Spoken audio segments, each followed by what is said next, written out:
میں اکثر حیران ہوتا ہوں کہ اللہ نے ہمیں کتنے سادہ الفاظ میں کچھ باتیں کہی ہیں جن کے اوپر ہم غور نہیں کرتے۔ جب اس نے کہہ دیا ہے کہ تمہیں کوئی بھی تکلیف اور فائدہ اس کے اذن کے بغیر نہیں پہنچ سکتا، تو اس کی طرف سے بھیجی اس کی تکلیف اور آزمائش سمجھ کر تم صبر اور شکر سے کام کیوں نہیں لیتے؟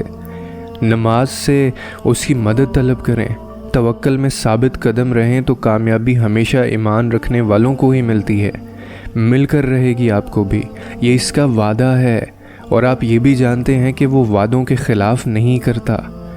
میرے ساتھ جن چند نے سورہ البقرہ کی تفسیر پڑھی تھی وہ سب جانتے ہوں گے کہ بچھڑنے کا ذکر ہمارے لیے کیوں کیا جاتا ہے۔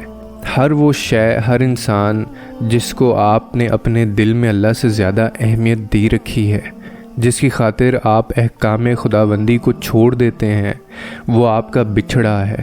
کوشش کیجئے کہ اس کے بت کو خود سے باہر نکال پھینکیں۔ اللہ پاک ہمارے دل میں اپنے لیے شدید محبت کو بھر دے، اور باقی سب محبتیں جن کو ہم نے اللہ کے ساتھ شریک کر رکھا ہے ان سے ہمیں نجات دے۔ اور ایک چیز یاد رکھیے گا کہ اللہ کے لیے ایک برائی چھوڑیں، وہ 1000 نعمتوں کی اچھائی آپ کے ساتھ جوڑ دے گا۔ وہ آپ کو کبھی اکیلا نہیں چھوڑے گا۔ آپ بے یقینی چھوڑ دو، یقین تھام لو، اللہ اس یقین کے بدلے آپ کی مدد کرے گا۔ وہ کبھی آپ کو نا امید اور اداس نہیں رہنے دے گا۔ اللہ کے لیے چھوڑنا سیکھیں، وہ آپ کو اپنے ساتھ جوڑنا سکھا دے گا۔